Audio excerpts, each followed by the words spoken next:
मिट्टी से। भगवान ने आप सबको काहे से बनाया? काहे से बनाया? हम बने मिट्टी से। मिट्टी का खिलौना मिट्टी में मिल जाएगा।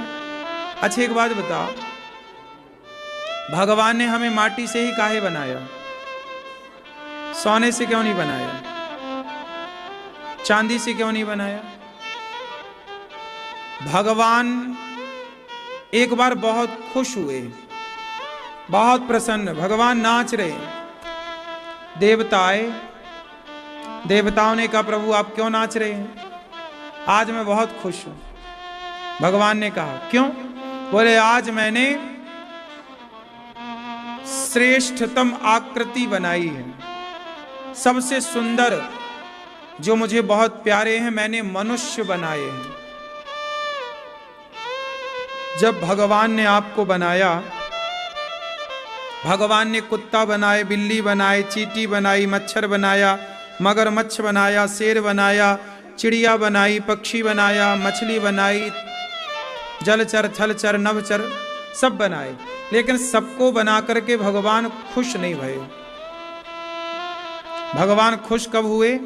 जब उन्होंने मनुष्य बनाए।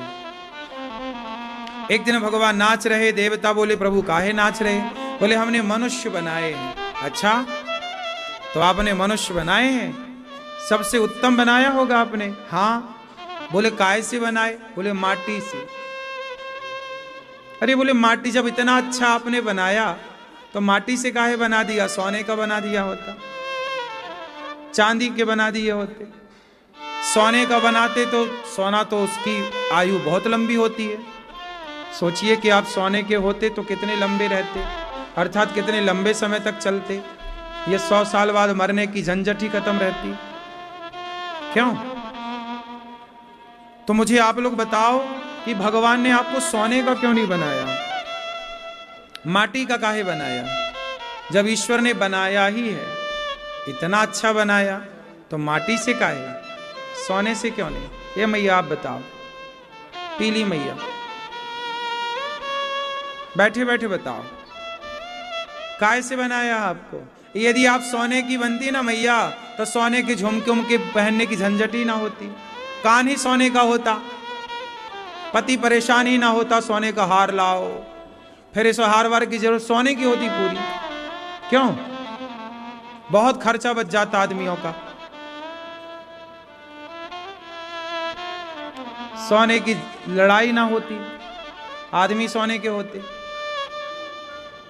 क्यों? भगवान ने मिट्टी का काहे बनाया, सोने का काहे नहीं बनाया? सोने में बढ़ने की संभावना नहीं थी, जबकि माटी में बढ़ने की संभावना है। भगवान ने आपको माटी का क्यों बनाया है? जरा विचार करिए, ठंडे दिमाग से सोचिए। ईश्वर कितना दयालु है। भगवान यदि हमें सोने का बनाते तो हम सोने के ही बने रहते, लेकिन हमें भगवान ने माटी का बना दिया कि तुम माटी के बनकर संसार में इतने अच्छे कर्म करो कि वो कर्मों का बीज इतना बढ़ जाए, इतना बढ़ जाए कि तुम इतने बड़े बन जाओ कि सोना भी तुम्हारे आगे फीका नजर आने लग जाए। आप इतने बड़े बन जाओ। कर्म करके व्यक्ति सोने से कीमती हो जाता है। अच्छा बताओ, सोना कीमती है कि आप कीमती हैं? बोलो। इंसान कीमती है कि सोना? हाँ, इंसान बहुत कीमती है कि नहीं? इंसान इतना कीमती है, बहुत पुरानी कोई बात है, बहुत पुरानी कोई घटना है, पूरी तो मुझे भी याद नहीं, आपको याद होगी, लेकिन आप लोग उस जमाने की बात सुनिएगा। गुरु, ये सिख परंपरा की बात है, मुझे पूरा याद नहीं है पर हल्का हल्का याद है, आपको याद हो तो बता देना। शायद गुरु गोविंद सिंह जी के जो 2 बेटे थे, उनको दीवार में, 2 तो शहीद हो गए थे, 2 दीवार में चुनवाए थे। ये घटना उनकी है या एक बहुत बड़े पैसे वाले थे, उनसे बोला था कि उन्हें इतनी जगह चाहिए कि सोना आप बिछा के दें। तो बोले व्यापारी के ठीक है, हम सोने का सिक्का बिछा रहे हैं, उतनी जगह उनको जलाने मतलब उनको विसर्जित करने के लिए चाहिए। बोले सिक्के हम पलटा के ना जमीन पर लेंगे, खड़े खड़े सिक्के रखो, खड़े खड़े सिक्के रखो और फिर उतनी जगह हमें चाहिए। तो उस व्यक्ति ने, उस जमाने में एक सिक्का खड़ा करेंगे तो कितनी सी जगह घेरेगा, ऐसे खड़े खड़े सिक्के करके सोने के, और उस महापुरुष के लिए वो जगह लिए थे, है ना। मतलब सोने से कीमती सोने को खर्च करके वो व्यक्ति के लिए जगह, वहां बाद में फिर वो गुरुद्वारा बना, गुरुद्वारा बना बाद में, है ना। तो कहने का तात्पर्य ये है कि हम भले माटी के हैं, लेकिन माटी का इंसान अपने कर्मों से इतना पवित्र हो सकता है कि सोने से कई गुना ज्यादा, गंगा से ज्यादा पवित्र व्यक्ति हो सकता है यदि अच्छे कर्म कर ले तो। माता अनसुईया अच्छे कर्मों के कारण पवित्र हो गई कि नहीं। माता अनसुईया ने गंगा जी से कहा कि हमारे पति नहीं आ सकते आपके पास, अब बूढ़े हो गए हैं, आप गंगा मैया आओ। तब मैया गंगा को बुला लिया, मैया अनसुईया ने चित्रकूट में गंगा जी को। पूरा हो उसके पहले हम वो प्राप्त कर लें जिसको प्राप्त करने हम संसार में आए हैं। क्या मैं आपसे पूछ सकता हूं कि आप लोग इस संसार में क्यों आए हैं? क्यों भैया आप इस संसार में काहे आए हो? बैठे बैठे मेहनत तो गधा कर रहा है, मेहनत तो गधा सबसे ज्यादा करता है। भैया आप बताओ, आप काहे के लिए संसार में आए हो? आप बताओ।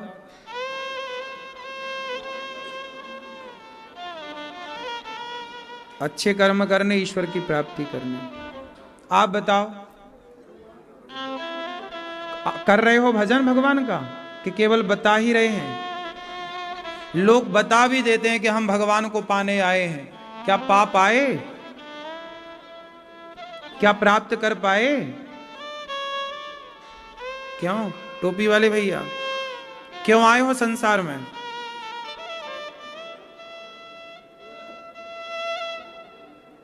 बोलो। मैया, ओ लाल मैया, क्या बोलती तू? संसार में क्यों आई हो मेरी मां? हैं? भगवान पे कृपा करने? हैं? ठीक है, हम इस संसार में क्यों आए हैं? आने का मूल कारण क्या है? विवाह करने आए हैं क्या? बच्चा पैदा करने आए हैं क्या? हम इस संसार में क्यों आए हैं? क्यों भेजा है हमें भगवान ने? तो सुनो, एक राजा ने अपने 3 मंत्रियों को बुलाया। यहां 3 मंत्री आए। तीनों मंत्रियों को राजा ने एक एक झोला पकड़ाया, तीनों को बिल्कुल बराबर बराबर झोला। जाओ ये झोला पकड़ो, और बगीचा है सामने फलों का, जाओ ताजे ताजे ताजे ताजे फल तोड़ करके लाओ। टाइम दिया राजा ने सबको, प्रॉपर टाइम दिया कि 3 घंटे का टाइम है, आपको 3 घंटे में झोला भर के लाना है। जाओ 3 मंत्री हैं, 3 घंटा है, 3 झोला है, बगीचा एक है। एक बगीचे में जाओ, बहुत सारे फल लगे हैं, मौसमी मौसम के सारे हैं वहां, जाओ तोड़ कर लाओ। एक मंत्री गया, ईमानदारी से पेड़ पर चढ़ा, ताजे ताजे फल उसने तोड़े, झोला तैयार करने लग गया। दूसरा मंत्री आया, उसने वहां पर देखा कि बढ़िया ठंडी हवा चल रही है, ठंडक है। बोला 3 घंटे हैं, थोड़ा 1 आध घंटे लेट लूं, विश्राम कर लूं। तो पेड़ की छांव में बढ़िया हवा चल रही थी, ठंडक थी। लेटा तो सो गया, और जब सोया तो गहरी नींद में चला गया। तीसरा द्वार पर जो से वहां का माली था, उस बगीचे की देखरेख करने वाला, उससे बात करने लगा। पंचायत, कितना पेड़ लगे हैं यहाँ, कितना फल होता है, कितने का टर्नओवर है, कितना आता है पैसा, कितना, सब जानकारी वो इतना पंचायत में डूबा कि उसके कब 3 घंटे निकल गए पता ही नहीं लगे। जब वो ऊपर पेड़ में चढ़कर तोड़ने वाला ईमानदार मंत्री जब तोड़कर चला तो देखा कि उसका दूसरा साथी सो रहा है। तो उसी ने जगाया, ए भैया उठ जा, टाइम हो गया। अरे टाइम हो गया, और मैंने तो झोला में कुछ भरा ही नहीं। तुरंत उसने जो नीचे पड़े थे, हवा से गिर गए थे, सड़े पचे जो फल थे, उनको भरा, झोला तैयार। दोनों बाहर निकले तो तीसरा पंचायत कर रहा गेट पे। अरे समय हो गया, देखा नहीं? अरे समय हो गया, पता ही नहीं लगा, हम तो 2 घंटे से 3 घंटे से प्रपंच कर रहे थे। अब वो क्या करे? उसने माटी पत्थर भरे, ऊपर कुछ फल मिल गए होंगे, थोड़ा बहुत भरा, तीनों का झोला तैयार। एक के झोले में ताजे फल हैं, दूसरे के झोले में बासे फल हैं जो बहुत दिन पहले गिरे थे, सड़े हैं, कुछ साफ हैं, कुछ ऐसे। और तीसरे के झोले में तो माटी थी और पत्थर थे नीचे। उसने अब जल्दी जल्दी में पत्थर माटी, समय निकल चुका। तीनों राजा के सामने खड़े भई, महाराज की जय हो। आ गए? चलो बताओ क्या लाए हो? तीनों ने कहा महाराज झोला तैयार है, ताजे ताजे ताजे ताजे फल। राजा ने चौथे मंत्री को बुलाया, बोले इन तीनों को जेल में डाल दो, अलग अलग जेल में डालना, और तीनों को खाने में वही देना जो इन्होंने झोले में भरा है। अब तीनों को जेल में बंद कर दिया। अब जिसने ताजे फल भरे थे उसका तो कुछ नहीं बिगड़ा, सवेरे 2 खाए, शाम 2 खाए, मस्त। दूसरा पत्थर थे, भूखा, तड़प तड़प के मर गया भूख से। दूसरा बीमार पड़ गया और बीमारी से मर गया 10-15 दिन बाद। लेकिन तीसरा बड़ा स्वस्थ है। क्या आप मुझे बता सकते हैं कि वो स्वस्थ है? और वो 2 जो मर गए, एक बीमार बिल्कुल मरने की स्थिति तक पहुंच गया, और ये जो एक मर गया, दूसरा मरने की स्थिति में और तीसरा स्वस्थ है। इन तीनों की स्थिति का जिम्मेदार कौन है, बस ये बताओ। राजा जिम्मेदार है, राजा ने जेल में डाल दिया ना तीनों को। कौन जिम्मेदार है? टोपी वाले भैया बताएंगे कौन जिम्मेदार है? हैं? हैं? कौन जिम्मेदार है? बोलो बेटा, कौन जिम्मेदार है? वो स्वयं। राजा ने तो एक साथ समय दिया था, जाओ फल लेकर आओ। आप ही प्रपंच में उलझ गए, आप ही सो गए। इसलिए कहता हूं, ये कहानी उन मंत्रियों की और राजा की नहीं है, ये कहानी हम सब की है। अब सुनो इसे दूसरे तरीके से। कहानी वही है, एंगल जरा बदल जाएगा। एक राजा ने मंत्री को बगीचे में भेजा। एक राजा मतलब भगवान राजा है, भगवान ने हम सबको भेजा संसार। एक तीसरा क्या कर रहा है? पंचायत। आप लोग भी दिन भर प्रपंच करते हैं, दिन माताएं बहनें 2-2 घंटे चुगली कर लेती हैं, इसकी उसकी, उसकी इसकी, इसकी वैसी वैसी, कैसी कैसी, सब हो जाता है। समय का, समय की ऐसी वैसी तैसी सब हो जाती है। सही है? दिन भर आप पंचायत करते हो, दिन भर उसकी बातें उसकी बातें उसकी बातें करते हो। इन्हीं बातों में आपका सारा समय बीत जाता है। दिन भर निंदा, दिन भर चुगली, उसकी बात उसकी बात। आप लोग कहीं बैठकर भगवान की बात नहीं करते, उसकी बात करते हैं जिससे आपका कोई लेना और देना नहीं है। पड़ोसन की बात, पड़ोसी की बात, परिवार की बात, क्या पाओगे इससे? बात करो तो भगवान की बात कर लो, अच्छी बात कर लो। ना तो अच्छी बात हुई, भगवान की बात हुई। इसी काम को करते करते आपका टाइम बीत गया, और जब बीत गया तो वापस आपको परमात्मा के सामने खड़ा होना पड़ता है। और भगवान बोलते हैं कि मैंने तुझे भेजा था क्या करने? इस संसार में अच्छे अच्छे कर्म करने। जाओ अच्छे कर्म करो। बेटा चुप रहो, शांत रहो। क्या करने के लिए भेजा भगवान ने? अच्छे कर्म करने। ऐसा कर्म करो, ऐसा कर्म करो कि आपके उस कर्म से, जैसे मीराबाई ने ऐसे कर्म किए कि कर्म से परमात्मा प्राप्त हो गए। हम अच्छे कर्म करते हैं, नेकी सच्चाई अच्छाई के राह पर चलते हैं, तो हमें अच्छे कर्मों के बल पर केवल धन धान्य नहीं, भगवान भी मिल जाते हैं। उस परमात्मा की खोज में हम आए हैं, उस ईश्वर को पाने आए हैं कर्मों के द्वारा। भगवान भी मिलेंगे तो कर्म से ही मिलेंगे, फ्री में तो भगवान भी नहीं मिलते। भगवान के लिए भी क्या कर्म करना पड़ेगा? भक्ति करना पड़ेगा, नाम जप करना पड़ेगा, ध्यान लगाना पड़ेगा, सत्संग करना पड़ेगा।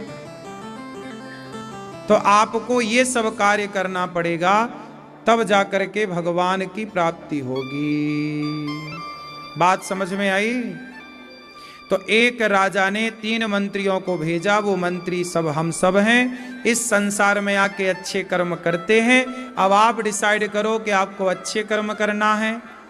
जो करोगे बाद में आपको मिलेगा क्या? वही जो आपने उन मंत्रियों को खाने में क्या मिला? बेटा, ओ छोरा छोरी, बेटा चुप रहो लाला। उनको खाने में क्या मिला? जो उन्होंने भरा था, समेटा था। हम लोग अब देखो, इस संसार में कोई अमीर है, कोई गरीब है, कोई हंसता है, कोई रोता है, सब एक से क्यों नहीं है? जब ईश्वर ने दुनिया बनाई तो सबको एक सा बनाना था ना। सब अमीर होते, सब सुखी होते, फिर कोई गरीब क्यों है, कोई रोता क्यों है, कोई परेशान क्यों है, कोई भूखा क्यों है, कोई अपाहिज क्यों है, कोई लंगड़ा क्यों है, कोई बहरा क्यों है, कोई काना क्यों है, कोई घिसट क्यों रहा है? सबको ईश्वर ने बनाया तो सबको एक सा बनाते ना। अलग अलग क्यों बनाया? इससे सिद्ध हो गया कि परमात्मा ने तो सबको एक ही बगीचे में भेजा था, ईश्वर ने तो सबको एक ही संसार में भेजा था। लेकिन अच्छे कर्म करके कोई अच्छा बन गया और बुरे कर्म करके कोई बुरा बन गया। ईश्वर ने किसी को बुरा नहीं बनाया, ईश्वर ने किसी को अच्छा नहीं बनाया। भगवान ना तो अच्छा बनाते ना तो बुरा बनाते। भगवान तो सबका अच्छा फल, जब कर्मों का ही फल मिलना है, अच्छा या बुरा, तो भक्ति क्यों करें भगवान की? उत्तर दो। फल तो भगवान देंगे, लेकिन अच्छा करोगे तो अच्छा देंगे। भगवान तो फल बदल नहीं सकते। हमने अच्छा किया है तो भगवान को तो अच्छा ही देना पड़ेगा ना। हमने बुरा किया है तो ईश्वर बुरा ही तो देंगे। तो फिर भक्ति क्यों करें? आप बताओ चश्मा वाले भैया, फिर भक्ति काहे करें? आप न बताओगे?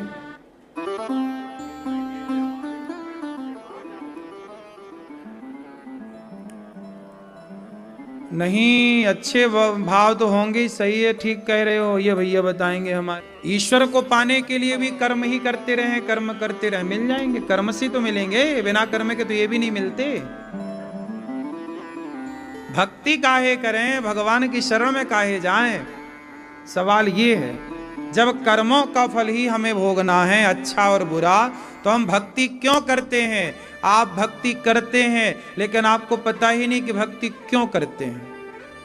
मैया बताओ, भक्ति करती हो मेरी मां? काहे करती हो? भक्ति क्यों करते हैं लोग? जो करते हैं पूछो क्यों करते हो? आप बताओ मैया। हैं? ठीक है, पाने के लिए भगवान को भक्ति करते हैं, ठीक है। पाके क्या करोगी? रावण भी तो पा गया था राम को।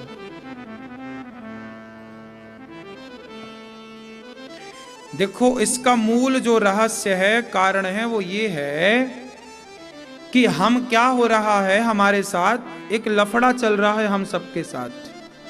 हमारे साथ क्या चल रहा है?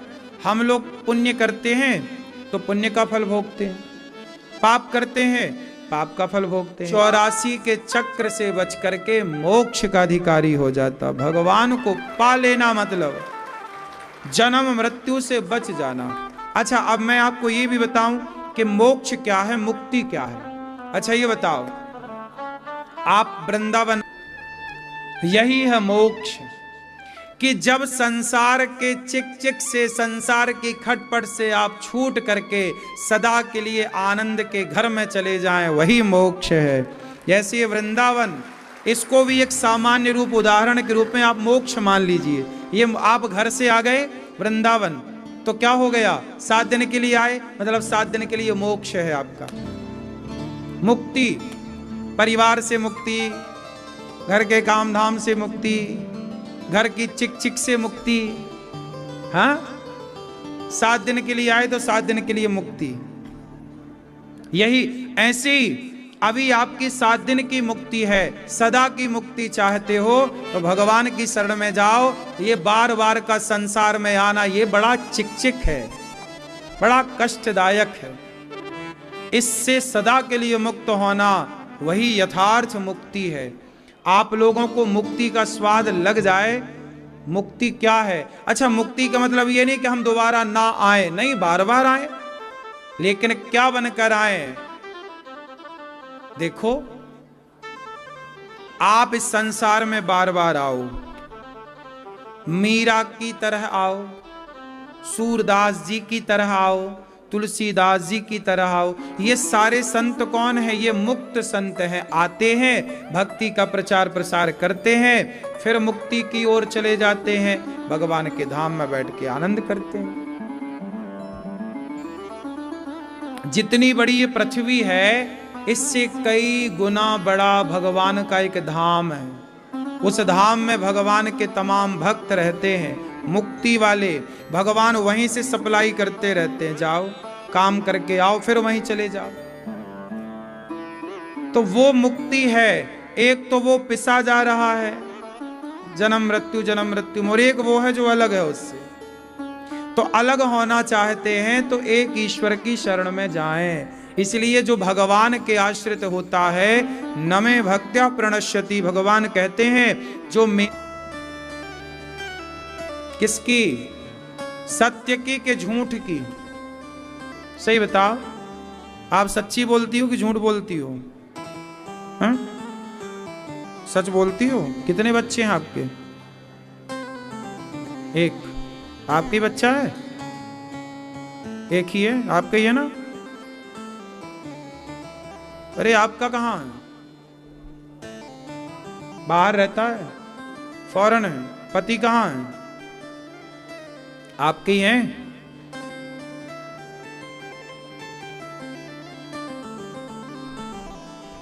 अच्छा ये बताओ, आप अपनी आंख में हाथ रखो, आंख में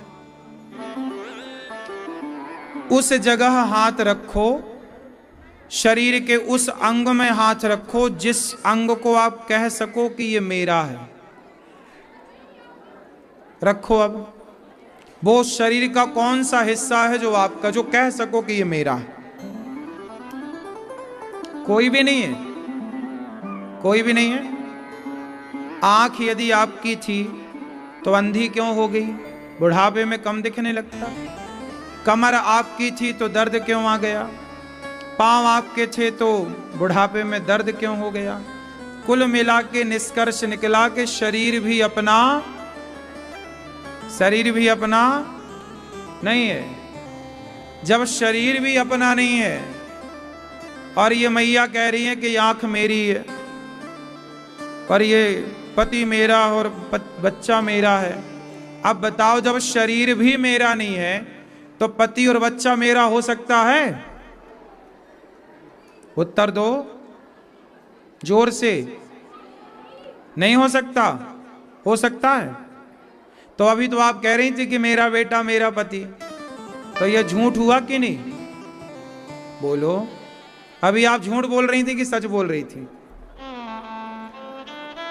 जब शरीर ही आपका नहीं है तो बेटा और पत्नी और पति हमारे कैसे हो सकते हैं? तो फिर आपने अभी बोला कि ये पति है हमारा और बेटा हमारा है, तो ये बात झूठ थी कि नहीं? बोलो मैया। क्यों भैया, झूठ बोलना पाप है? नदी किनारे सांप है? इसका तात्पर्य यह हुआ कि हम सारी जिंदगी झूठ पर पलते हैं। क्या कहते हैं? ये पत्नी मेरी, परिवार मेरा, जबकि शरीर ही अपना नहीं है, लेकिन दावा ठोकते हैं कि ये सब अपना है। इससे बड़ा कोई झूठ हो सकता है? तो हम दिन भर क्या बोलते हैं? आप कहते हो ये बेटा मेरा है, ये भी एक झूठ है, नहीं है? बोलो। सच्चाई क्या है? कि ये सब कुछ भगवान का है। नाथ सकल संपदा तुम्हारी, इसलिए सत्य क्या है? भगवान। झूठ क्या है? संसार। हम सब झूठे हैं, भगवान सच्चे हैं, इसलिए सत्य ईश्वर को भजो। ये संसार झूठा है, आप भी तो झूठी बोल रहे हो कि ये मेरा, ये मेरा, ये मेरा, है ना मैया?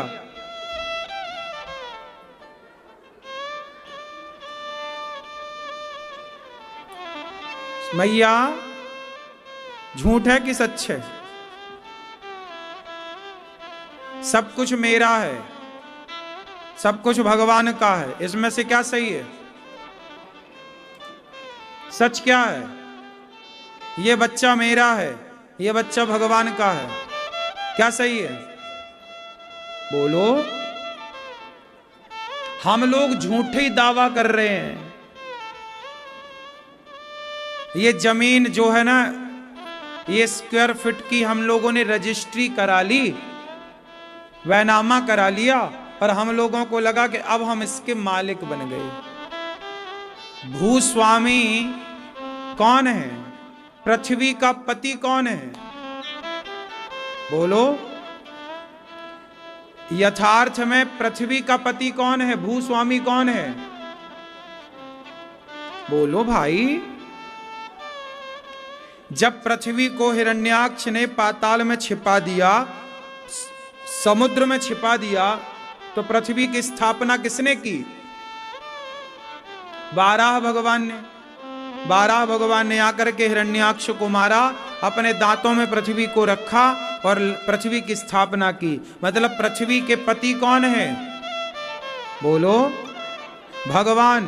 प्रकर के प्रभु आपका है, आपका दिया प्रसाद है, हम तो आपकी जगह पर रह रहे हैं। अब ये वृंदावन बिहारी जी का है, हम तो बिहारी जी की गोद में रह रहे हैं। ये कोई हमारा थोड़ी है, ये तो बिहारी जी का है, और हम वृंदावन में मतलब बिहारी जी की शरण में हैं। हम कहें नहीं ये वृंदावन में ये जगह हमारी नहीं, सब कुछ पूरी वृंदावन की जगह बिहारी जी की है, और हम तो उनकी जगह में रह रहे हैं। किराएदार हैं हम कौन हैं?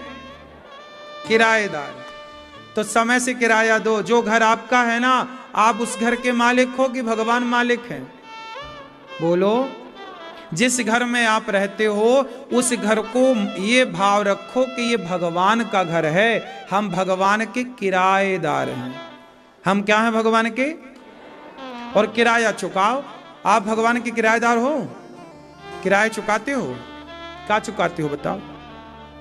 कैसे किराया चुकाए?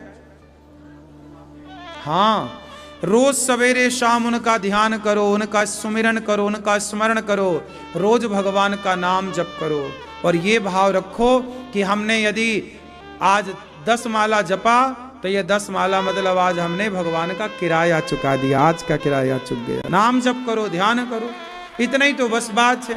अब आप लोग नाम भी नहीं जपते, भगवान का चिंतन भी नहीं करते, दिन भर झूठ पे झूठ, झूठ पे झूठ बोलते चले जाते,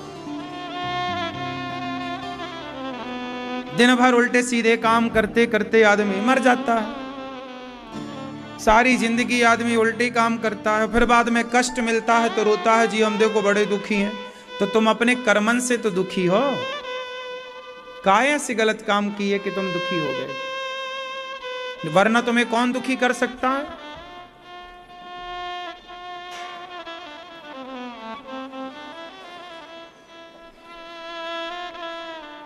भगवान सच्चिदानंद स्वरूप हैं, भगवान आनंद के सागर हैं।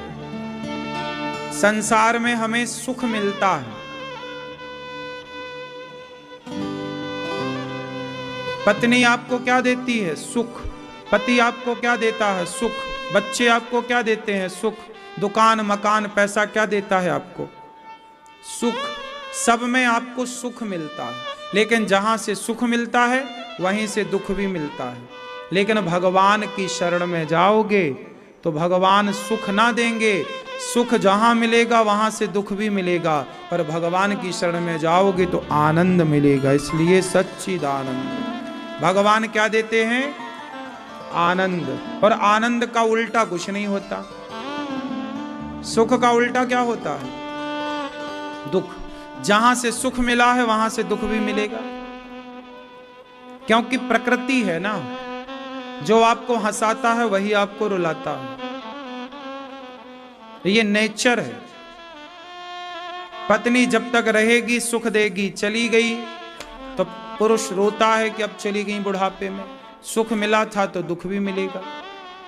बेटा छोड़ के चला जाए तो दुख भी मिलता है, ये नेचुरल है, प्रकृति है। ये संसार से आपको सुख मिलता है, शरीर आपका क्या देता है? आपको सुख। जवानी है बड़ा सुख देता है, पर यही शरीर जब बुढ़ापे में जाएगा तो आपको दुखी करेगा, बुढ़ापे में कष्ट देगा, कहीं इस कमर में दर्द, कहीं हाथ में दर्द, कहीं घुटनों में दर्द, कहीं, हाँ या ना? इसलिए संसार में सुख से दुख, दुख से सुख, लेकिन भगवान आपको सुख दुख से परे है। जो भगवान की शरण में है वो परम आनंद में है। ऐसे आनंद के सागर परमात्मा को हम नमस्कार करते हैं, तो सब प्रकार का हमें आनंद देने वाले हैं। यम प्रव्रजन्त मनुपेत मपेत कृत्यम द्वैपायनो विरह कातरया जुहाव पुत्रेति तन्मयतया तर्वोऽभिनेदुष तम सर्वभूत हृदयं मुनिमानतोऽस्मि। सुखदेव भगवान का प्राकट्य हुआ। जन्म लेते ही सुखदेव भगवान संन्यास लेने चल पड़े। पिताजी रोके, रुक जाओ पुत्रेति तन्मयतया, हे पुत्र रुक जाओ। क्यों बेटा, थोड़ा संसार का सुख ले लो। सुखदेव भगवान बोले हमें कोई सुख ना चाहिए, हम जा रहे हैं। सुखदेव भगवान जन्म लेते ही संन्यास लेने के लिए चल पड़े। संन्यास, हमारे आश्रम कितने होते हैं? 4। ये मैया सो गई क्या?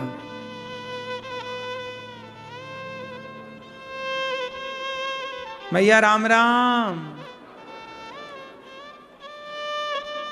नींद आ गई आपको? हाँ, सो जाओ।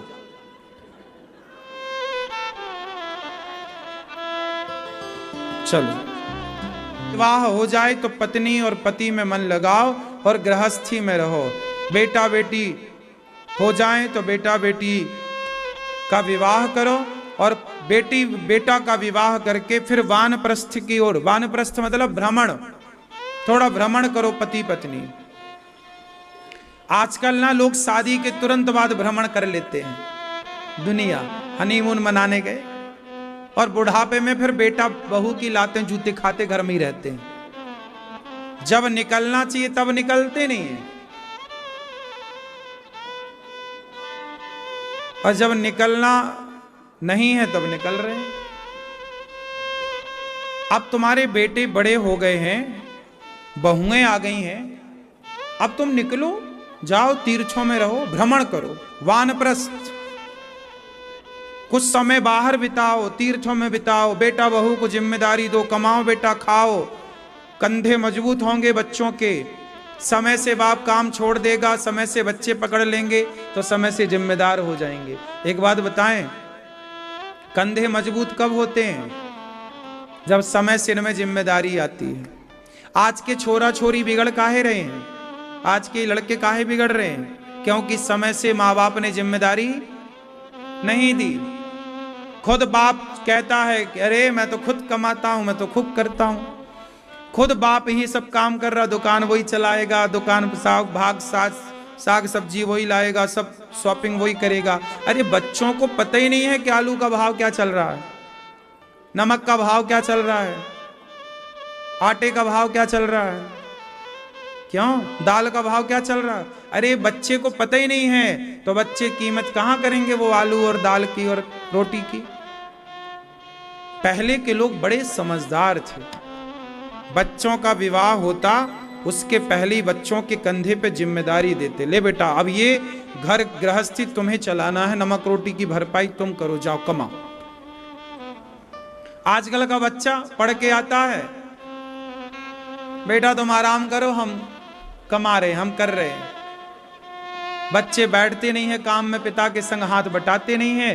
धीरे धीरे वो बच्चे मोबाइल के द्वारा गलत राह पर चले जाते हैं।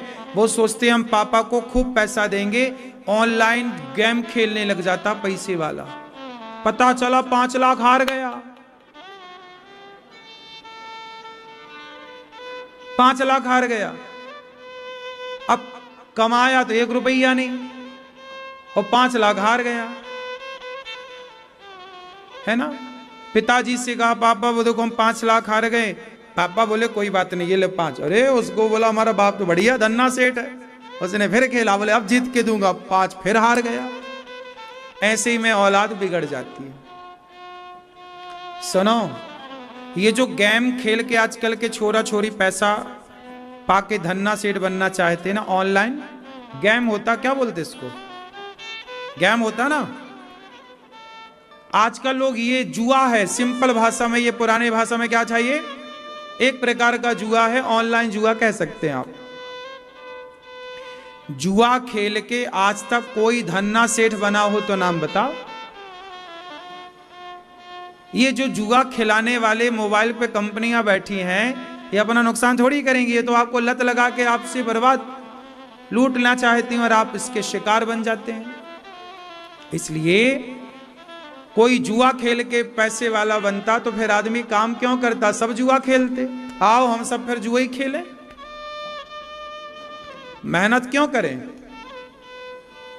इसलिए हम सबको चाहिए कि हम अपने काम में मन लगाएं और काम करते हुए ईमानदारी से, बस में नहीं। भागवत सुनने का अधिकारी कौन, भागवत कौन सुन सकता है, किसे सुनना चाहिए भागवत। भागवत सुनने के अधिकारी सारे लोग नहीं होते।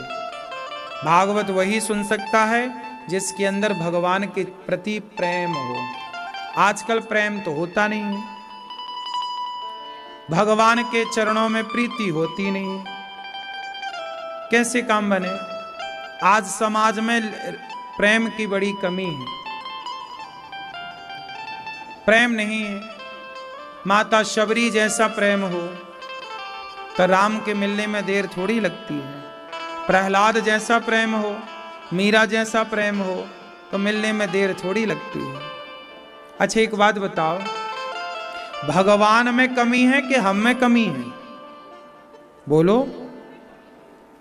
भगवान के आने में देर है कि हमारे बुलाने में देर है, क्यों मैया। आप बताओ। किसमें देर है? कमी कहां है मेरी मां? हम में कमी है, भगवान में कोई कमी नहीं है।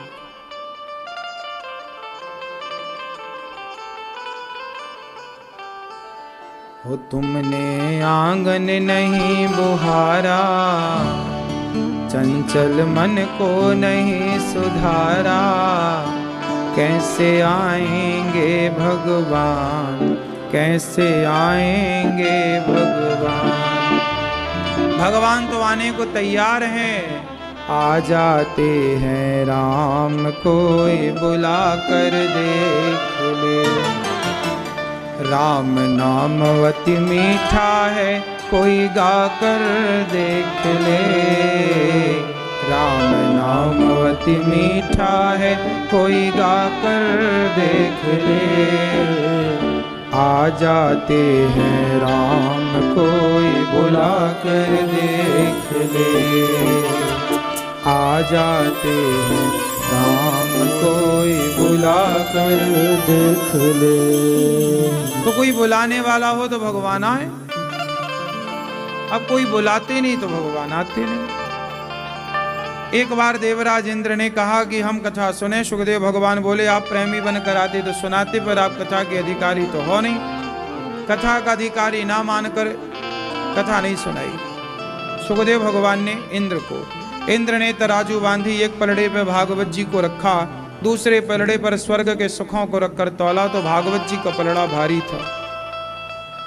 भागवत जी की बराबरी कोई नहीं कर सकता। दान होती है, यही समुद्र के वो मोती हैं जिससे इंसानों को पहचान होती है। शब्दों में बड़ी जान होती है मेरी मां। क्या होती है?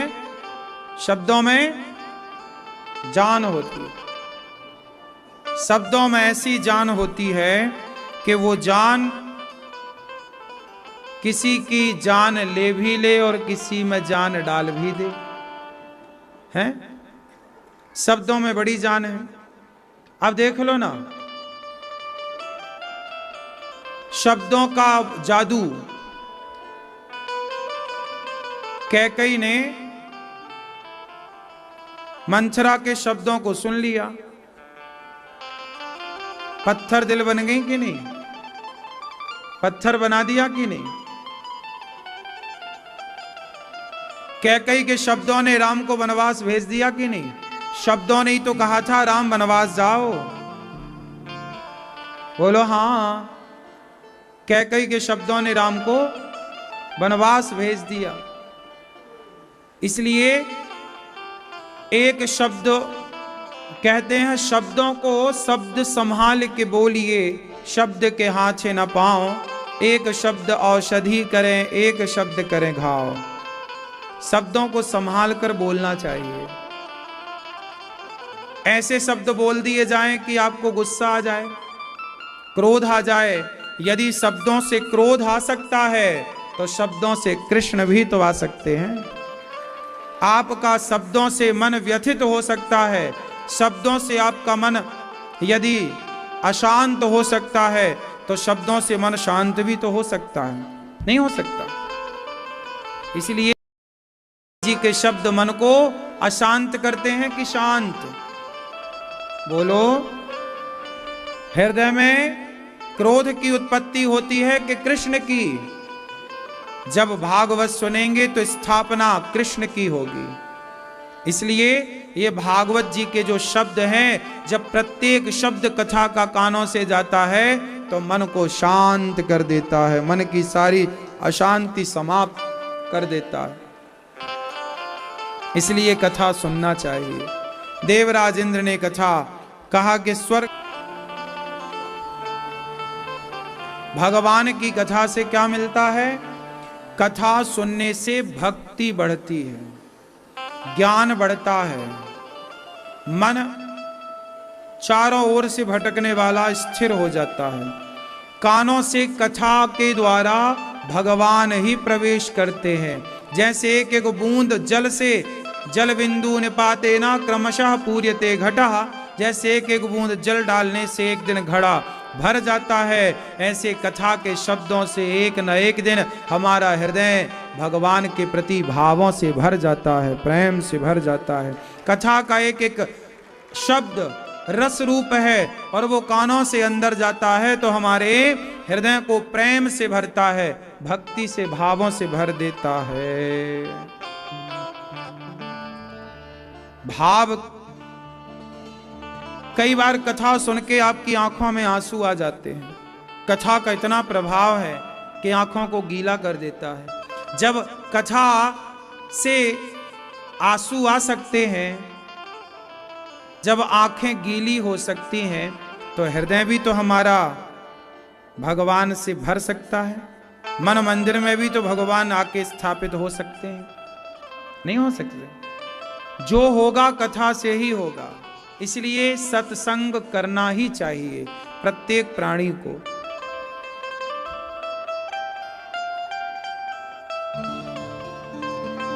देवराज इंद्र ने तराजू बांधी भागवत जी के पलड़े को रखा, भागवत जी को स्वर्ग से तौल कर देखा। जब परीक्षित जी का उद्धार हुआ तो भागवत जी की बराबरी कौन करना था? इंद्र को समझ में आया ये भागवत जी नहीं, प्रत्यक्ष भगवान है। एक बार अभिमान इंद्र का समाप्त हुआ। एक बार नारद जी समस्त तीर्थों की यात्रा पर निकले। पुष्करम ना कोई पवित्र व्यक्ति बचा, ना दया करने वाला, ना दान करने वाला। नारद जी बोले कि चारों ओर हाहाकार मचा हुआ है, सत्यम नास्ति। इस कलयुग में सत्य मानो समाप्त सा हो चुका है। अच्छा एक बात बताओ, संसार में सत्य का होना कितना जरूरी है? सत्य का होना कितना जरूरी है जरा बताओ मैया, कितना जरूरी है सत्य का होना? बोलो मेरी मां,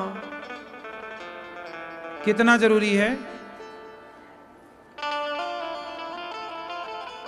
इस संसार में सत्य का होना कितना जरूरी है?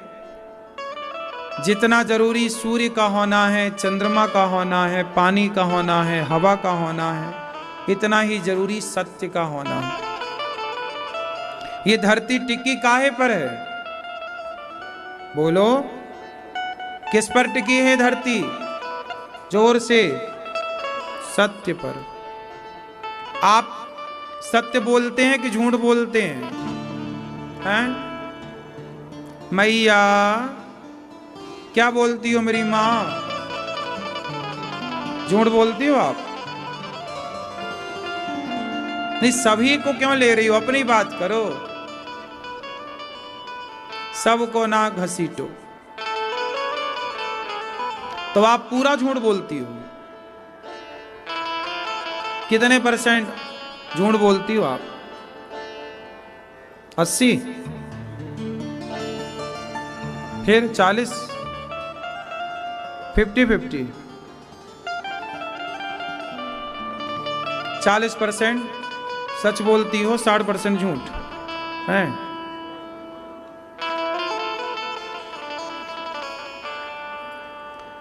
झूठ बोलना पाप है, नदी किनारे सांप है, ये नहीं सुना? पता है? आजकल का आदमी नहीं डर रहा किसी से, सब पता है, बोलेंगे झूठ। अच्छा ये बताओ, सच बोलने से, जैसे आप मैया बोल रही हो कि हम झूठ बोलते हैं, अच्छा सच बोलने लग जाओ तो जी पाओगी क्या? अच्छा पेट भरने के लिए तो सच बोल के पेट नहीं भरता। आपका पेट कितना बोरा है, इतना बड़ा?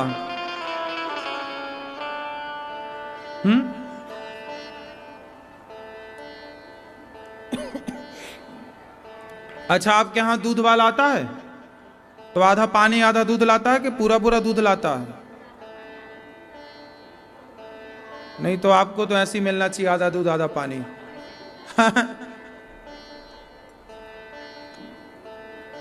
ऐसा है कि आज लोगों ने मेंटेलिटी ये बना ली है, मानसिकता ये बना ली है कि अब हम सच बोलेंगे तो हमारा गुजारा नहीं होगा।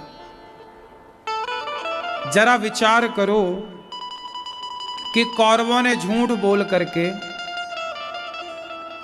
पांडवों की संपत्ति हड़प ली। कौरवों ने झूठ बोल करके द्रौपदी को भरी सभा में निर्वस्त्र करना चाहा।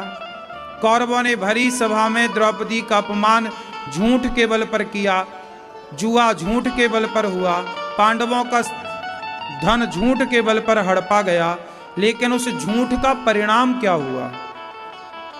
सर्वनाश हुआ। झूठ बोलने से वर्तमान में ऐसा लगता है कि काम बन गया, लेकिन उसका जो परिणाम आएगा बाद में, वो सर्वनाश की तरफ ले जाएगा। इसलिए कहता हूं, झूठ बोल के 56 भोग खाने से अच्छा है सच बोल करके नमक रोटी खाई जाए।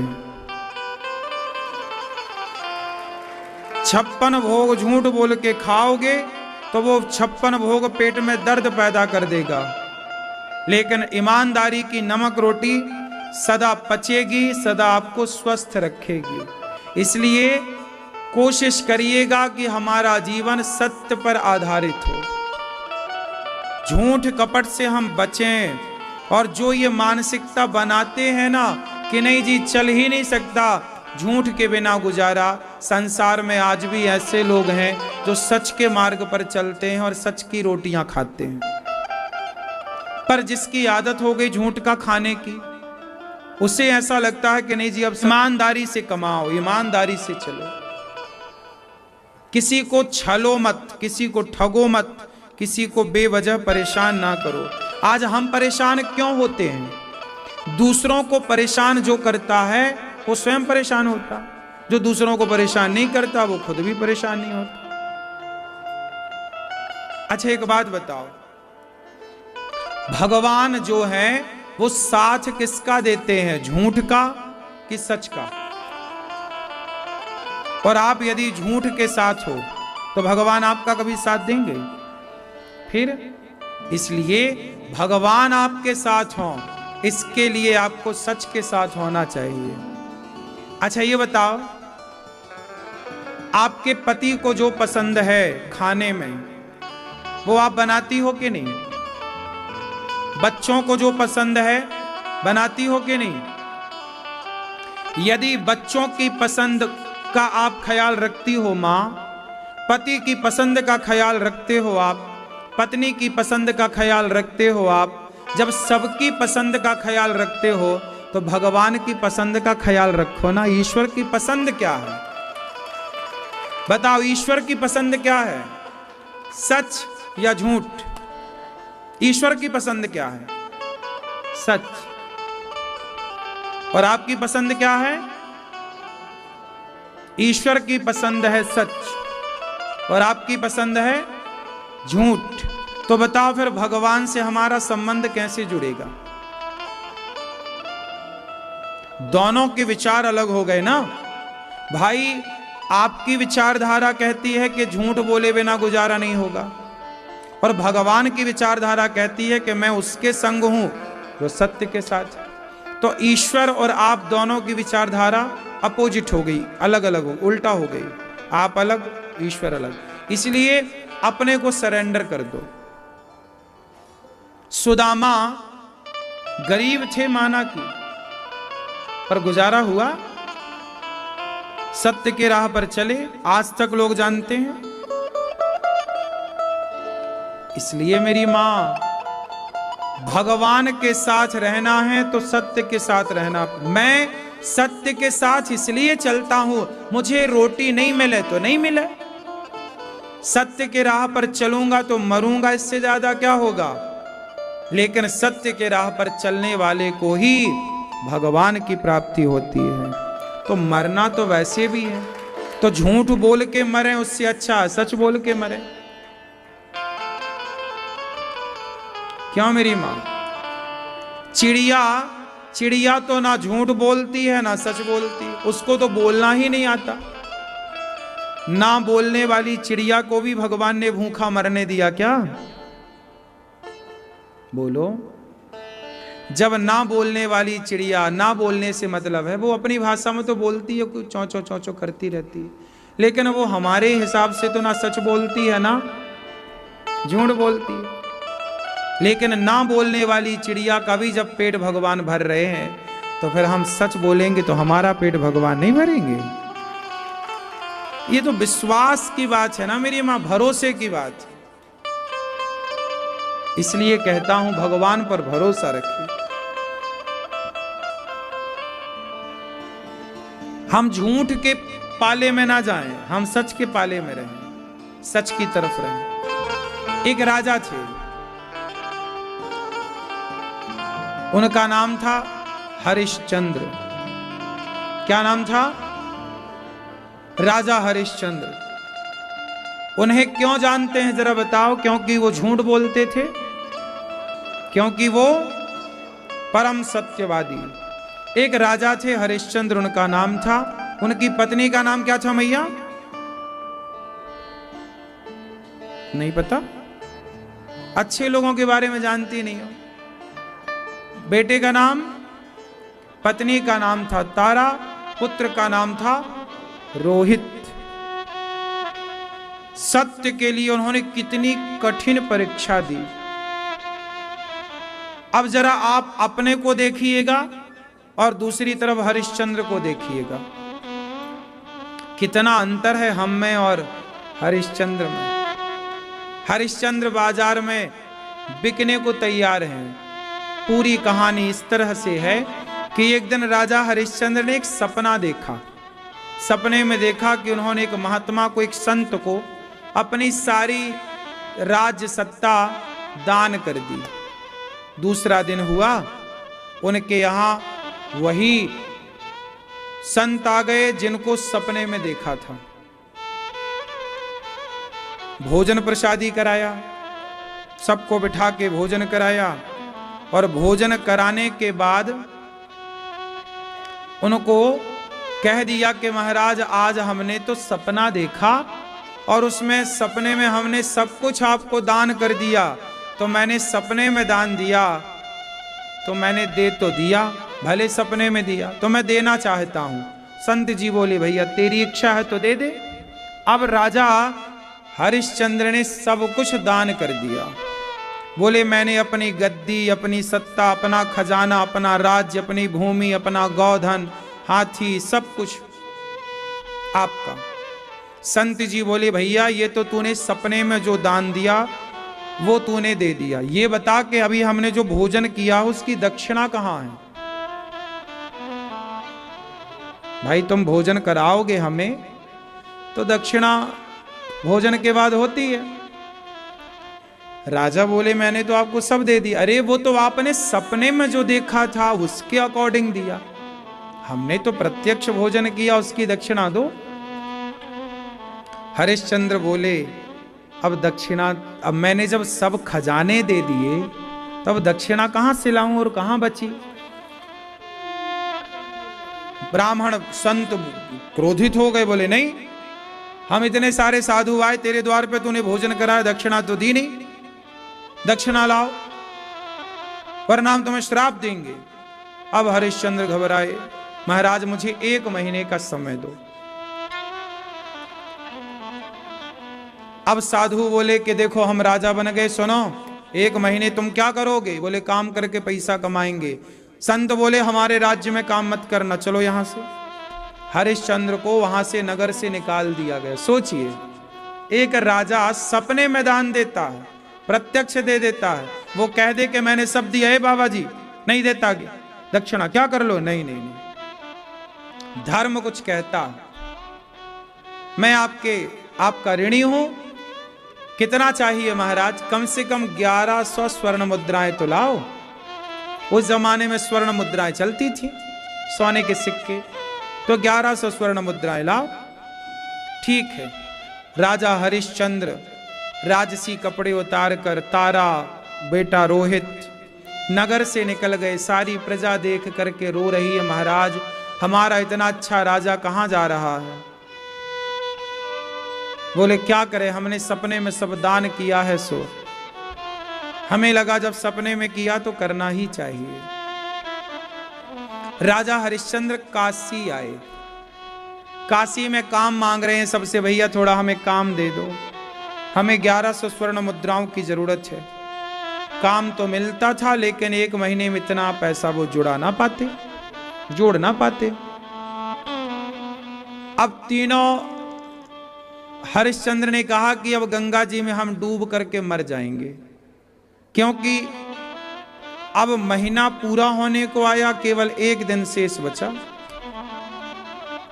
अब राजा बोले कि श्राप मिले उससे अच्छा मर जाओ। तारा ने पति के मन को भांप लिया और पति से कहा, क्या आप गंगा जी में डूबने का सोच रहे हैं? ना प्राणनाथ, मैं आपकी अर्धांगिनी हूं, मैं आपके कार्य जितना आ सकती हूं आऊंगी।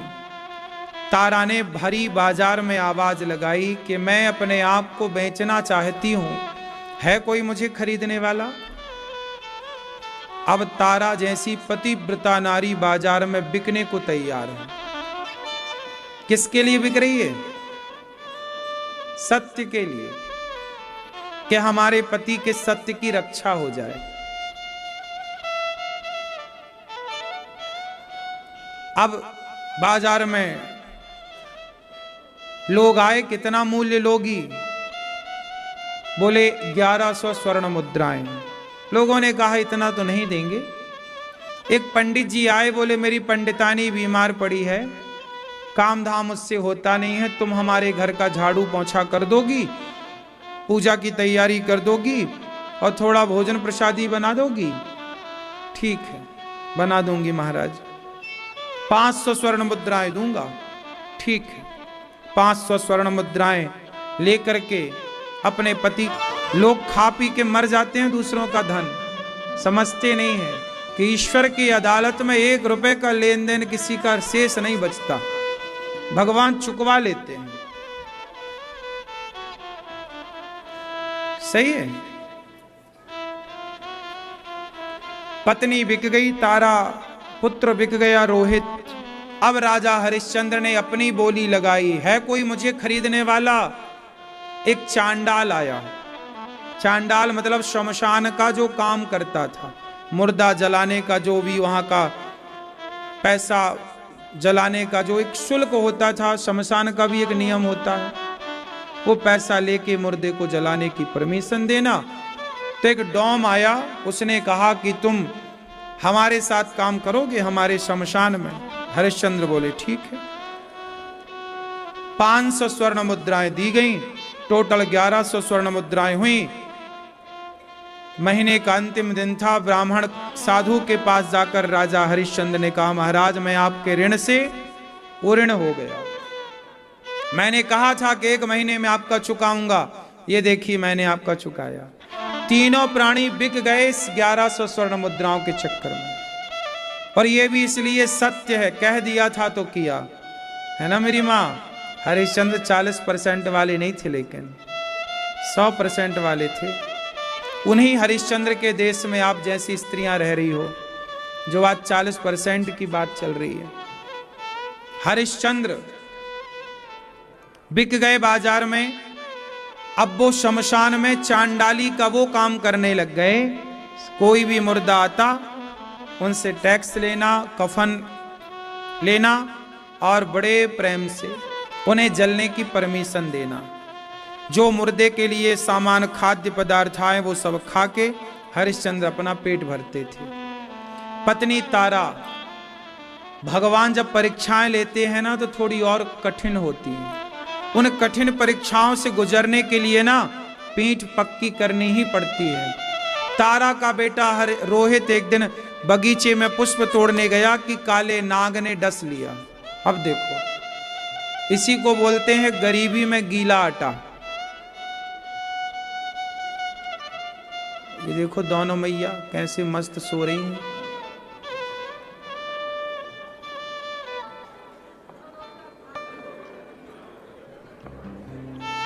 मैया कान में उंगली और घुसा रही है, देखो कथा ना चली जाए कान में।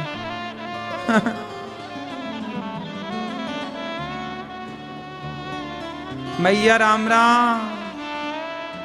अभी यहां बैठ के तुम ही सो रही थी? नहीं, अच्छा वहां बैठ के सो रही थी।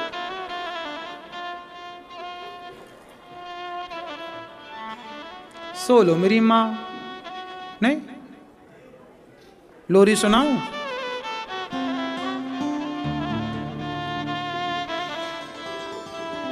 रोहित एक दिन बगीचे में गया पुष्प वाटिका पुष्प तोड़ने, सांप काले नाग ने डस लिया।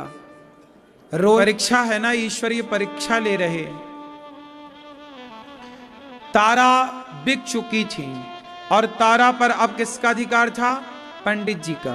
तो पंडित जी जहां बुलाते उन्हें, धर्म तो यही कहता है कि भाई फिर आपको वही करना चाहिए। अब किया उन्होंने। जब पंडित पंडितानी अपने सो गए, काम धाम से फ्री हो गई, तब गई, जाकर देखा तो बगीचे में बेटा मरा पड़ा। शाम हो ही गई थी। पंडित जी पंडितानी का काम पूरा करके आई। माँ बेचारी रोने लगी, बेटा शायद मैं समय से आ जाती तो तुझे बचा लेती, लेकिन एक ऐसी अभागिन माँ हूं कि मैं अपने तड़पते हुए पुत्र के लिए कोई मदद ना कर सकी, समय से बचाने आ ना सकी। बेटा मुझे क्षमा कर दो। तारा अपने बेटे रोहित को लेकर के बोली कि चलो कम से कम इनका अंतिम संस्कार तो कर दूं। शमशान की ओर लेकर चली। सोचिए, एक महारानी का बेटा मरा तो उड़ाने के लिए कफन का टुकड़ा नसीब ना हुआ। ये समय कब कैसा खड़ा हो जाए हमारे सामने आकर, कोई तो नहीं जानता ना मेरी माँ। भरे संसार में, इस संसार में कोई एक कफन का टुकड़ा देने वाला ना नसीब हुआ। हरिश्चंद्र के बेटे को आधी साड़ी फाड़ कर मां ने बच्चे को लपेटा। गंगा के किनारे शमशान पहुंची, रो रही है तारा। तब रोती हुई तारा को सुन करके हरिश्चंद्र जो कि वहीं काम करते थे दौड़ करके आए। अच्छा रात का समय था, दोनों ने एक दूसरे को पहचाना नहीं। हरिश्चंद्र बोले, देवी आप कौन है? महाराज मैं अभागिन मां हूं, मेरा बेटा सांप के डसने से चला गया। तारा को समझाने लगे हरिश्चंद्र, देवी ये तो विधि का विधान है, यहाँ शमशान में मैं रहता हूँ, लोग रोते रोते आते हैं, लेकिन क्या करें, एक दिन मरना तो सबको ही है। तारा बोली, महाराज मुझे दुख इस बात का नहीं कि बेटा चल बसा, दुख इस बात का है कि कभी इसके पिता मिलेंगे, पूछेंगे कि मेरा बेटा रोहित कहाँ है, मैं क्या जवाब दूंगी। जब ये बात सुना, महाराज मेरे पास कुछ नहीं, तो गंगा जी में बहा दो, गंगा जी में बहा दो।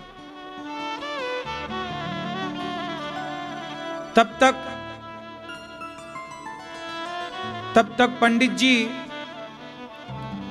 और गांव वाले दौड़े दौड़े आए। भाई गांव में चोरी करके चोर भागे हैं, देखो शमशान में ये दोनों मिल गए, तारा और हरिश्चंद्र। लोगों को लगा यही चोर हैं। डॉम आया, हरिश्चंद्र को तलवार देकर के बोला कि इसकी गर्दन काट दो, लगता गांव में इसी ने चोरी की है, पत्नी की गर्दन। हरिश्चंद्र से मालिक ने कहा कि गर्दन काटो। हरिश्चंद्र ने ईश्वर की ओर देखा, विधाता कम से कम ये पाप तो ना कराओ। तारा ने कहा, महाराज बेटा चला ही गया है, मैं जीकर क्या करूंगी, आपको इस रूप में अब देख ना पाऊंगी, मुझे मृत्यु के घाट उतार दीजिए। उठाई अपनी तलवार, काट दीजिए मेरी गर्दन, क्योंकि पत्नी जाएगी तो आ जाएगी, पुत्र जाएगा तो आ जाएगा महाराज, पर धर्म जाएगा तो नहीं आएगा। इस समय आप बिके हुए हैं और आपका मालिक कह रहा है कि गर्दन काटना है तो आपको चलाना चाहिए तलवार। महाराज प्राण जाएं तो जाएं, पर धर्म ना जाए। देखिए जरा, पहले के लोग प्राण नहीं बचाते थे, धर्म को बचाते थे। दशरथ जी क्या कह रहे, प्राण जाए पर वचन न जाए, सत्य न जाए, धर्म न जाए। इसलिए प्राण जाए तो जाए, लेकिन धर्म ना जाए, सत्य ना जाए। पर आजकल का आदमी सत्य को जाने दे रहा है। जैसे ही हरिश्चंद्र ने तलवार चलानी चाहिए, अब तो भगवान को रहा ना गया, प्रकट हो गए भगवान, हरिश्चंद्र के हाथों को पकड़ लिया। वहां प्रकाश ही प्रकाश हो गया, और कोई वो पंडित जी कोई डॉम नहीं था, स्वयं भगवान की वो लीला थी। भगवान ने कहा, राजन हमने आपकी परीक्षा ली, आपका ये रहा राज्य, ये रही सत्ता, मरे हुए भूषण देती है मेरी मां। बेईमानी का कमाया हुआ धन अशांति फैलाता है, ईमानदारी का पैसा शांति देता है। इसलिए मेहनत का कमाओ, ईमानदारी से चलो, और सत्य को 40% से उठाकर 100% करो। सत्य, प्राण जाए पर सत्य ना जाए। राम सत्य पर चले, रावण झूठ पर चला, इसलिए उसके पुतले जलाए जाते हैं और राम के मंदिर बनाए जाते हैं। ठीक है, सत्य के मार्ग पर चलेंगे। जब झूठ बोलकर जब आप कहते हैं आपकी दुकान, आपका व्यापार इतना चल सकता है, तो झूठ आपके दुकान, आपके व्यापार को इतना चला सकता है, तो सच आपके व्यापार, आपकी दुकान को कितना चला सकता है। झूठ पर आपको भरोसा है, सच पर आपको भरोसा नहीं है। और आज ये बात सत्य है कि समाज झूठ के ताने बाने में बुना हुआ है। आज हर जगह मार्केटिंग में झूठ परोसा जाता है। कुछ उदाहरण देके मैं आपको समझाता हूं। जैसे आप क्रीम लगाते हो फेयर एंड लवली, उसके ऐड में क्या बोला जाता है कि एक अनोखा निखार लाके देती है, गोरा करती है। लेकिन ये झूठ है, वो झूठ है, और झूठ पर वो फैक्ट्री टिकी हुई है, पूरा सर्कल, पूरा उसमें काम चल रहा है और झूठ परोसा जा रहा है। अब जैसे पेय पदार्थ का टीवी पर प्रचार होता, डर के आगे जीत है। अब कहां डर के आगे जीत है भैया? जैसे दाने दाने में केसर का दम, गुटके का प्रचार, ये सच है कि झूठ है? केसर है उसमें, एक रत्ती केसर नहीं है, लेकिन प्रचार केसर का, दाने दाने में केसर का दम। तो झूठ से चल रही हैं चीजें। तो बाजार आज झूठ पर टिका है, ये बिल्कुल सत्य है। तो गलत ना हो, अयोध्या के भरत और अयोध्या के राम गलत हो जाएंगे तो रावण में और राम में अंतर क्या रह जाएगा? रावण गलत था, इसका मतलब ये तो नहीं कि राम भी बोले जी तू गलत है मैं भी गलत। आप लोग क्या कहते हो, अरे अमेरिका के लोग मांस खाते हैं, वहां के लोग गलत हैं तो हम भी करें? नहीं, वो गलत है तो रहे आए, वो झूठ बोल रहे हैं, बोले, हम क्यों बोले? तुम गलत हो तो हम भी गलत हो जाएं क्या? तुम बेईमान हो तो हम भी हो जाएं क्या? ना साहब, रावण गलत है तो रहा है रावण गलत, राम गलत ना हो। इसलिए तो भरत जी ने कहा कि वशिष्ठ जी मुझे राजा ना बनाइए, हे गुरु जी मुझे राजा ना बनाइए, यदि आपने मुझे राजा बना दिया तो ये पृथ्वी रसातल में चली जाएगी। गुरु वशिष्ठ जी ने कहा, भरत इस देश में बड़े बड़े राजा, पापी राजा हिरण्याक्ष, हिरण्यकश्यपु जैसे राजा इस धरती पे आए गए, उनके पाप से तो पृथ्वी रसातल में ना गई। क्या तुम जैसे, भैया भरत, तुम जैसे लोगों के बल पर पृथ्वी रसातल में चली जाएगी? भरत जी ने कहा, गुरुदेव ये धरती रावण से, हिरण्याक्ष से, हिरण्यकश्यपु से उम्मीद नहीं करती धर्म की और सत्य की। ये धरती भरत जैसे लोगों से उम्मीद करती है धर्म की और सत्य की। और हम जैसे लोग ही यदि गलत करेंगे तो फिर सत्य अच्छा कौन करेगा? कोई कितना भी गलत करे, कोई कितना भी कुछ करे, आप गलत ना कीजिएगा। क्यों? भरत जी, अच्छा बताओ कैकेयी गलत थी कि नहीं? मंथरा गलत थी कि नहीं? कैकेयी मंथरा गलत है, इसका मतलब ये नहीं कि भरत जी भी गलत हो जाएंगे। ये धरती किस पर टिकी है? रावण जैसों के बल पर या भरत जैसों के बल पर? बोलो। और भरत जैसे लोग भी अपने भाई को वनवास भेज के भाई की संपत्ति हड़प लेंगे तो ये पृथ्वी भरत जैसों के बल पर फिर कहां टिकेगी, वो तो डूब जाएगी कि भाई हम आप पर टिके थे और आपने ही धर्म छोड़ दिया, आपने ही सत्य छोड़ दिया।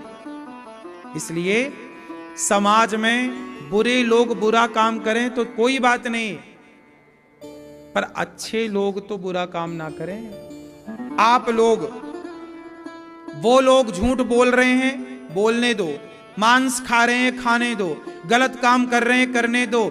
आप तो सत्संग से जुड़े हुए लोग हैं, आप तो धर्म को जानने वाले लोग हैं, और आप भी सत्य को छोड़ देंगे तो फिर सत्य को अपनाएगा कौन? सत्य कहां जाएगा? झूठे लोग तो सत्य को छोड़ ही चुके हैं, आप भी सत्य को छोड़ देंगे तो बताओ फिर सत्य कौन बोलेगा? सत्य कहां जाएगा? इसलिए सत्य को हम अपने पास रखें। जमाना झूठ बोलता है, बोलने दो, हम तो सत्य के राह पर चलें। हम क्यों झूठ बोलें? हमें नहीं खाना 56 भोग, हमें नहीं खाना हलवा पूड़ी, हम नमक रोटी खाएंगे पर सत्य के राह पर चलेंगे। ऐसे ही नियम बनाओ।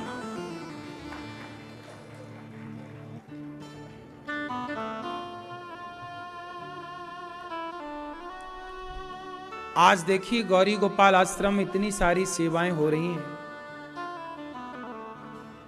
आप बताइए कि गौरी गोपाल आश्रम में क्या झूठ बोला जा रहा है? बोलिए। इतनी सारी सेवाएं चल रही हैं, अखंड रसोई चल रही करने का सोचें, ये उत्तम कोटि का दान है, ये उत्तम कोटि की दया है, ये उत्तम कोटि की भक्ति। इसलिए आप लोगों से मेरी प्रार्थना है कि आपका पेट भरा हो तब आप दान करें, तब आप किसी का पेट भरें, ये कोई बड़ी बात नहीं। लेकिन आपका पेट खाली हो, आपके पेट में भूख हो और वो थाली आप किसी और को खिलाएं, ये बड़ी बात है। इसलिए आपसे हमारी सनातन संस्कृति में यही परंपरा रही है कि हम भोजन करें उसके पहले हम किसी को भोजन कराते हैं, खाने के पहले किसी को खिलाते हैं। ऐसे राजाओं का ये देश है। समाज को सीख लेना चाहिए कि परोपकार, दया कैसी हो। आज लोग दया भूल गए हैं, आज दया करने वाले लोग बड़े कम बचे हैं। लोग निर्दयी, आजकल लोग दूसरों की थाली का हड़प लेते हैं। देने की तो छोड़ दो, लेकिन जो दूसरों को देने की सोचता है, जो दूसरों को देता है, भगवान उसे भरपूर देते हैं। इसलिए देने का भाव रखना चाहिए, देते रहना चाहिए कि हमारे द्वारा किसी को मिल जाए, यही सबसे उत्तम है। अब भक्ति महारानी को नारद जी ने कहा कि भागवत सुनते हैं, वेद वेदांत का उद्घोष किया, लेकिन सनकादियों ने कहा भक्ति ज्ञान वैराग्य को भागवत सुनवाओ। और भक्ति ज्ञान वैराग्य को जब भागवत देवर्षि नारद जी ने सुनवाई, हरिद्वार की पावन धरा में भक्ति नाचने लग गई, ताता थैया करके, महाराज मेरी बड़ी कृपा हो गई भगवान की कि आपके कथा के बल पर देखो मेरा सारा दुख दूर हो गया। भागवत सुनकर के भक्ति महारानी का सारा दुख दूर हो गया। ऐसी महिमा भागवत जी की। फिर क्या हुआ? नारद जी ने सवाल किया सनकादियों से, महाराज कोई पापी व्यक्ति भागवत सुन के तर जाए तो आश्चर्य नहीं, कोई पुण्यात्मा भागवत सुन के तर जाए तो आश्चर्य नहीं। जिसने जीवन भर पाप किया है, क्या पापी से पापी व्यक्ति भागवत सुन के तरेगा? बोले हाँ। ये मान वह पाप कृतस्तु सर्वदा सदा दुराचार रता विमार्ग गाहा क्रोधाग्निदग्धः कुटिलाश्च कामिनः सप्ताह यज्ञेन कलौ पुनन्ति ते। कितना भी बड़ा पापी क्यों ना हो, भागवत सुन के तर जाएगा। कोई तरा? हाँ, एक पंडित जी थे, आत्मदेव उनका नाम था, पत्नी का नाम था धुंधली देवी। उनकी कोई संतान नहीं थी। बड़े परेशान रहा करते थे कि एक बेटा हो जाए, बेटा हो जाए। बेटे की चाह में देखो लोग परेशान रहते तो हैं, बेटे के लिए रोते, परेशान रहते, तड़पते हैं, लेकिन समाज को आज तक ये नहीं पता लगा कि बेटे हो भी जाएं तो करोगे क्या। जननी जने तो भक्त जने, बेटा लायक होए तब तो होए, वरना जनसंख्या ही बढ़ाने से क्या होगा। आज बड़ी विडंबना है कि बेटा नहीं हुआ आत्मदेव जी का तो रोने लग गए कि बेटा नहीं। आज समाज में बेटा नहीं होता जिनका, वो रोते हैं कि हमारे बेटा नहीं है, बेटा नहीं है। अच्छा एक बात बताओ, जितनी जरूरत आज लोगों को बेटे की है, उतनी जरूरत क्या भगवान की है? बोलो। आजकल ब्याह के 4 साल तक बच्चा ना हो तो लोग रोते हैं, अरे बेटा नहीं हो रहा है, बेटा नहीं हो रहा है, बेटा बच्चा नहीं हो रहा। सारे लोग रोते हैं, बेटा नहीं हो रहा महाराज, बेटा नहीं हो रहा भगवान, बेटा नहीं हो रहा बेटा। 4 साल तक बच्चा ना होए तो लोग मरते हैं रो रो के, लेकिन सारी जिंदगी में मन भगवान में ऐसे नहीं लगा। बेटा नहीं मिला इसके लिए सब रोए, भगवान नहीं मिले इसके लिए कौन रोया। आए थे भगवान को ही पाने, पर बेटे को पाने में उलझ गए, बेटा तो मिला नहीं।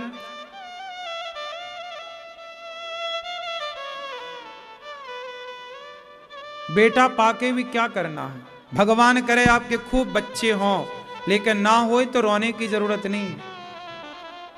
भगवान को ही अपना मान लो सब कुछ, भगवान ही हमारे सब कुछ है।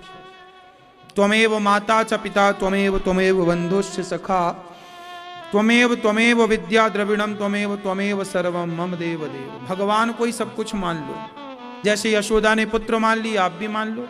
द्रौपदी ने भाई मान लिया, आप भी मान लो। अर्जुन ने सखा मान लिया, आप भी मान लो। रिश्ता तो मानना है, और मानना ही तो है। भगवान सब तो बनने को तैयार हैं, तुम बनाओ तो। वो थोड़ी मना करते हैं कि नहीं हम तुमसे रिश्ता नहीं जोड़ेंगे। आप जोड़ने को तैयार हैं तो भगवान तो हर रिश्ते के लिए तैयार हैं, आप तो तैयार हो। लेकिन जितना लोग बच्चे नहीं समझ में आई, जब कहते ना जाको प्रभु दारुण दुख देही ताकि मति पहले हर ले। आपको बेटा नहीं मिला मतलब भगवान ने बड़े दुख से आपको बचा लिया, लेकिन आत्मदेव जी ने तो बेटा पा लिया मांग करके।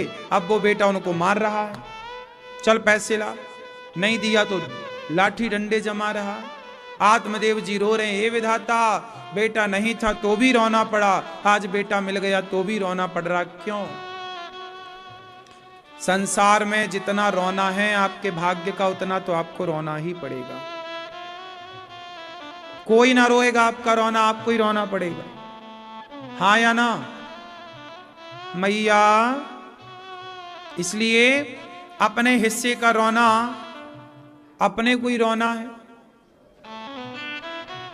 आत्मदेव जी पिट रहे हैं, धुंधकारी पीट रहा। आज ऐसी औलाद धुंधकारी जैसी जो अपने मां बाप को मारती है।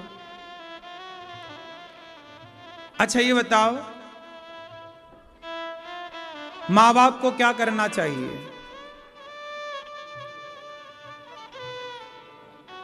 क्या करना चाहिए बताओ? मां बाप को चाहिए कि आप अपने बच्चों को बचपन से कम इतने संस्कार तो दे दें कि वो बुढ़ापे में आपको गिलास भर पानी दें, सम्मान से 2 रोटी देते रहें। आपने अपने बच्चों को संस्कार दिया नहीं, योग्य बनाया नहीं। कई बार माँ बाप तो बनाना भी चाहते हैं योग्य। कौन माँ बाप ऐसे होंगे जो अपने बच्चों को संस्कार ना देना चाहते होंगे? लेकिन कई बार आपकी व्यस्तता, आपकी लापरवाही से आपके बच्चे बिगड़ जाते हैं। इसलिए मेरी प्रार्थना है कि अपने बच्चों में इतना तो ध्यान दे दो कि बुढ़ापे में वो आपका सहारा बने रहें, आपको वृद्धाश्रम ना भेजें, वरना सारा किया धरा बेकार है। और एक बात और बताऊं, हमें बच्चों के भी आश्रित नहीं रहना चाहिए। किसके आश्रित रहना चाहिए? भगवान के। जो भगवान के आश्रित रहता है ना, फिर उसे किसी के आश्रित रहने की आवश्यकता नहीं पड़ती। इसलिए आप लोगों से एक प्रार्थना करूं कि भगवान के आश्रित तो रहिए, लेकिन अपने बच्चों को अच्छे संस्कार दीजिए। ऐसा ना हो कि बेटा बहू आपको घर से निकाल डाले और आपको दर दर की टकता है, तो आपको भी ईश्वर ने हाथ दिए हैं, उन हाथों से भी तो समाज की सेवा हो सकती है। इसलिए मेरी आपसे प्रार्थना है कि अपने बच्चों को ऐसा बनाओ कि वो किसी के काम आए। है ना मेरी मां? आने चाहिए कि नहीं आने चाहिए? ये दास अनिरुद्ध, हम तो आपके सामने हैं, सवेरे से शाम तक आप सब देखते हैं यहां गौरी गोपाल आश्रम की सेवाओं को। जितना हमसे बन पड़ता है समाज की, राष्ट्र की। फिर नाश्ते के बाद उनको 15 मिनट बाद, नाश्ते करने के बाद 1 घंटे बाद फिर उनकी क्लासें स्टार्ट होती हैं, जिसमें व्याकरण है, तर्क शास्त्र है, न्याय शास्त्र है। इन सब की पढ़ाई होती है, जो व्याकरण मूल है। हर चीज को समझने के लिए व्याकरण का आना आवश्यक है। संस्कृत में पहली है व्याकरण। सब चीज को समझने के लिए वेद समझना है, पुराण समझना है, न्याय समझना है, उपनिषद समझना है, कुछ भी समझना है तो उसके लिए पहले व्याकरण चाहिए। तो बच्चों को वो सब पढ़ाया जा रहा है। न्याय पढ़ेंगे, दर्शन पढ़ेंगे, मीमांसा पढ़ेंगे, उपनिषद पढ़ेंगे, सब कुछ पढ़ेंगे बच्चे। और ये जो आप नाम सुन रहे हैं ना, ये स्कूलों में नहीं पढ़ाया जाता। जो विद्या समाज में लुप्त हो चुकी है, वो प्रायः लुप्त ना हो, बची रहे, उस विद्या को बचाने का प्रयास ये दास अनिरुद्ध कर रहा है। 5 गुरुजन पढ़ाते हैं यहां। लाखों रुपए की केवल गुरुजनों की फीस है, जो देनी ही देनी है महीने की, लाखों रुपए से ज्यादा।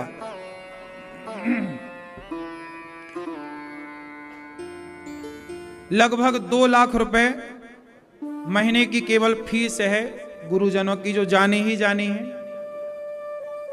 पढ़ाना है ना बच्चों को। अब बच्चों के लिए फिर अलग से व्यवस्था है, भोजन बनाने वाले हलवाई, 4-5 लोग रोटी बनाते हैं बच्चों की। भोजन बनाने वाले तो चाहिए ना। अब 5 लोगों की वो टीम है, उनका बच्चों का फिर 150 बच्चे हैं, 150 बच्चों की रोटी बनना, 150 बच्चों के लिए दाल चावल साग सब्जी सब बनना। बच्चों के लिए कॉपी नहीं है तो कॉपी की व्यवस्था कराना, कलम नहीं है कलम की व्यवस्था, ग्रंथ नहीं है तो ग्रंथ उपलब्ध कराना, पुस्तक नहीं है पुस्तक उपलब्ध कराना, कपड़े हैं, सब चीज। एक घर में जैसे बच्चों की व्यवस्थाएं हैं, ऐसे ही गौरी गोपाल गुरुकुल में बच्चों की व्यवस्थाएं हैं। आप लोगों से बस इतनी सी मेरी प्रार्थना है कि गौरी गोपाल गुरुकुल में जो बच्चे पढ़ रहे हैं, आप इन बच्चों की शिक्षा में इन